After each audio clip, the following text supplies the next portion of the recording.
Just forget the whole editing, whatever. This is just like plain talk, rant.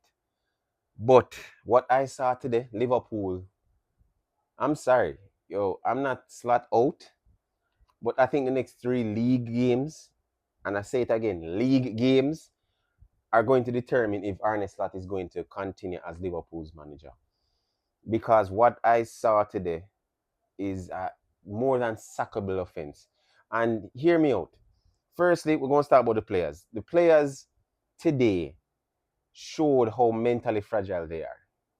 They showed exactly how if they're a goal behind and you scored on them, they are going to crumble.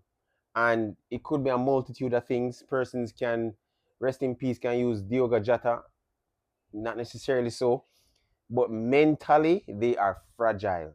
Now, hear me out. The first couple minutes of the game, 25 to 30 minutes of the game, I mean, after Nottingham came, try to press and try to score everything in the first maybe 3, 4 minutes. After that, Liverpool took control of the game and looked the better team. They looked like they wanted to score. They looked really good in possession. Persons were moving, players were moving about, getting crosses in, attacking the goal. Didn't get any clear cut chances. Isak starting today and everything. And they looked the better team until a small counter attack from Nottingham Forest with four players, Konate involved in two situations where I think it was McAllister that tackled, but the ball got away. And it was Endoy that was running. And then the person played the ball from Endoy to whoever that was running in behind. And Konate again. Ibrahima Konate again. For whatever reason, didn't control the ball well enough, went out for a corner. And you would think that with all that is happening, Liverpool and their weakness in set pieces, persons right after the international break would be like, we need to ensure that this set piece we not concede. And what happened?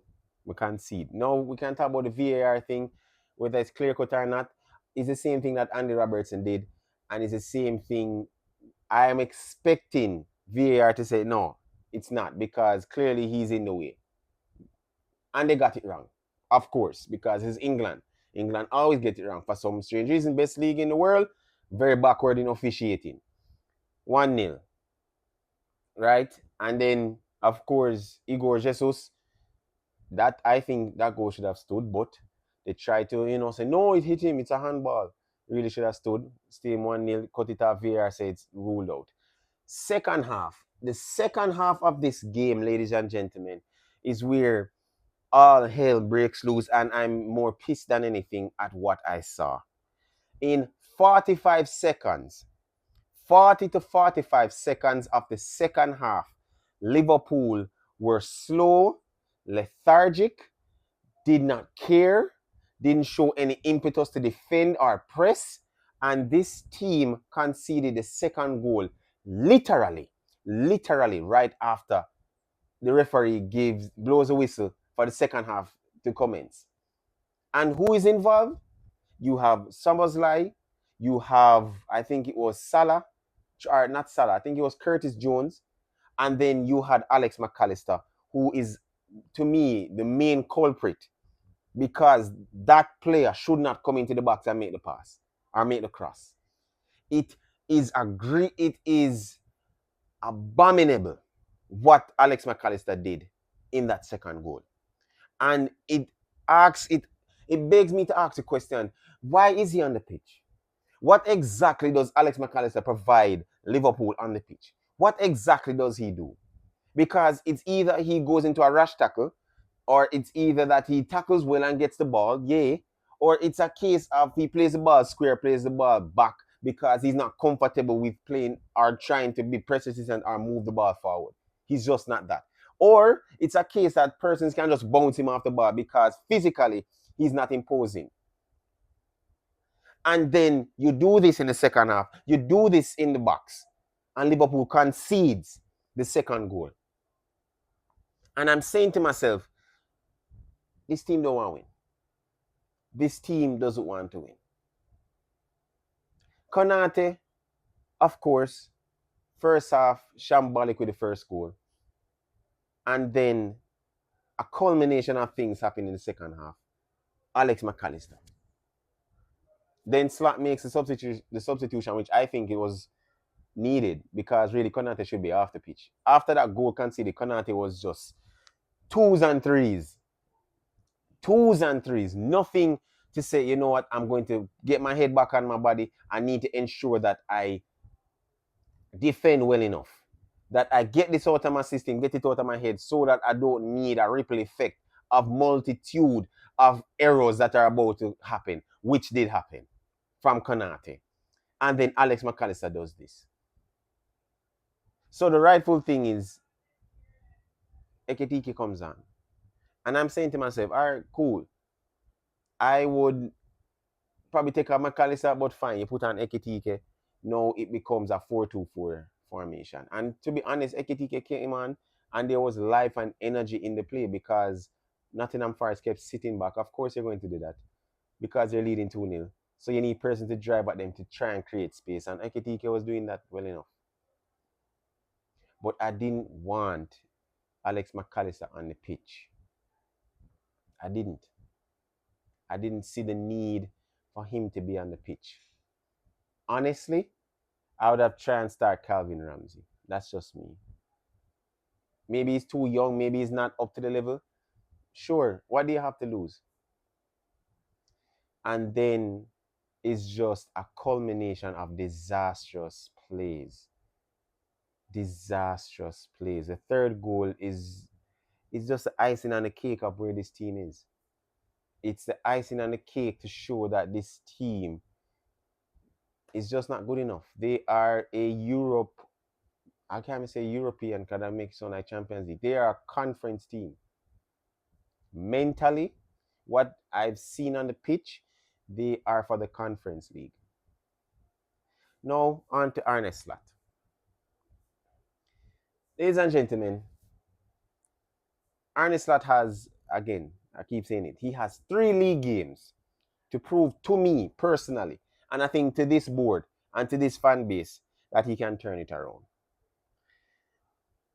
In the first half, before the goal, played nicely. There was energy, there was a press, there was movement. There was creativity to some extent, but my issue was that Dominic Szoboszlai is your best player playing as a 10. Where do you play him? You play him at right back. Why? Explain, someone can in the comments can let me know. Why is Dominic Szoboszlai playing at the right back position? You had Calvin Ramsey, you have Joe Gomez. To hell, you even had Curtis Jones. And to some parts, it exchange position because sometimes Curtis was playing as right back and sometimes Dominic Szoboszlai was playing in the middle of the park, in the right central midfield area. That's not his position. His position is the 10. Is the 10. And this man, this coach, had Dominic Szoboszlai at right back. Now, I saw a couple persons on social media, particularly on X, stating that, Calvin Ramsey should have been given the nod.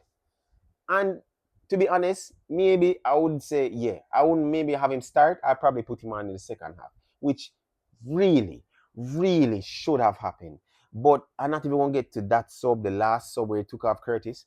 I'm going to talk about Alexander Isak because it is a disgrace and sackable, fireable offense to spend 220 odd million pounds on 2 strikers who can't get chances to score. You don't create opportunities for these strikers to get onto the ball and score. Isak had 1 shot at goal, ladies and gentlemen. For the 60 odd minutes that he was there, he had 1 shot on goal. It was a fluky little volley. 1 shot on goal, 125 million pound striker. And this is what you give him. This is what you give him. And then persons saying, no, you can't say Slot. Oh, why not? Listen, I understand my tone is changing, has changed to some who watch my videos. So you can like, share, subscribe. But honestly, what I saw today in terms of chance creation for your main striker, your main threat, and you only gave him one shot. Do you know how horrible that? Do you understand if Pep Guardiola only gave Erling Haaland, created only one shot for Erling Haaland, how we would drag his name through the mud, even though it's Pep Guardiola? One shot on goal, ladies and gentlemen. And then what makes matters worse was that after all that is done, it was still 2-0. This man took off Curtis Jones and put on Rio Ngomor.